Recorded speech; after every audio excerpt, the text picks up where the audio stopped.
Judges 19. In those days, Israel had no king.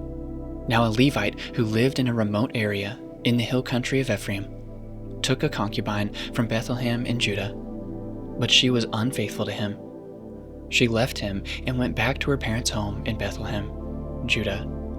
After she had been there 4 months, her husband went to her to persuade her to return. He had with him his servant and 2 donkeys. She took him into her parents' home, and when her father saw him, he gladly welcomed him.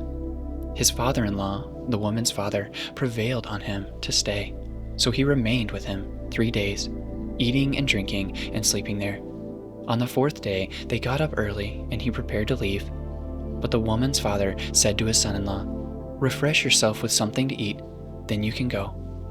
So the 2 of them sat down to eat and drink together.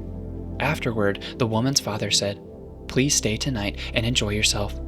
And when the man got up to go, his father-in-law persuaded him, so he stayed there that night. On the morning of the 5th day, when he rose to go, the woman's father said, "Refresh yourself. Wait till afternoon." So the 2 of them ate together. Then, when the man with his concubine and his servant got up to leave, his father-in-law, the woman's father, said, "Now look, it's almost evening. Spend the night here. The day is nearly over. Stay and enjoy yourself. Early tomorrow morning, you can get up and be on your way home." But unwilling to stay another night, the man left and went toward Jebus, that is, Jerusalem, with his 2 saddled donkeys and his concubine. When they were near Jebus, the day was almost gone. The servant said to his master, "Come, let's stop at this city of the Jebusites and spend the night." His master replied, "No, we won't go into any city whose people are not Israelites. We will go on to Gibeah." He added, "Come, let's try to reach Gibeah or Ramah and spend the night in one of those places." So they went on, and the sun set as they neared Gibeah in Benjamin. There they stopped to spend the night. They went and sat in the city square, but no one took them in for the night. That evening, an old man from the hill country of Ephraim, who was living in Gibeah, the inhabitants of the place were Benjamites, came in from his work in the fields. When he looked and saw the traveler in the city square, the old man asked, "Where are you going? Where did you come from?" He answered, "We are on our way from Bethlehem in Judah to a remote area in the hill country of Ephraim where I live. I have been to Bethlehem in Judah, and now I am going to the house of the Lord. No one has taken me in for the night. We have both straw and fodder for our donkeys, and bread and wine for ourselves your servants, me, the woman, and the young man with us. We don't need anything."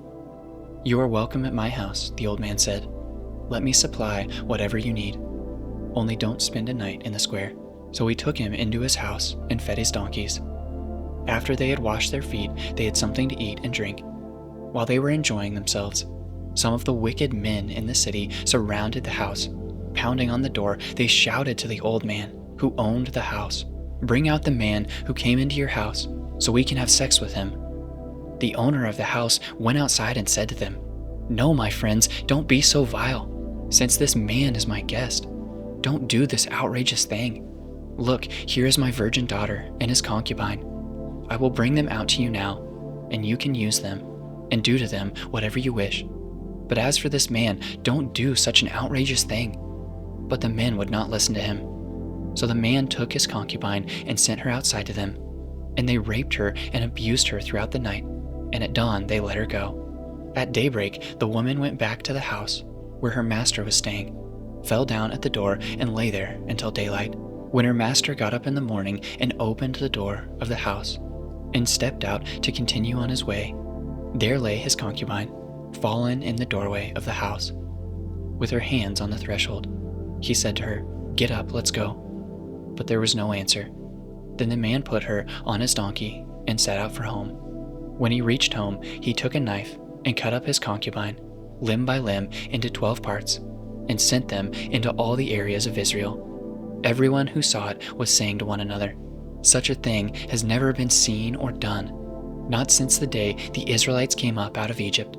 Just imagine, we must do something. So speak up.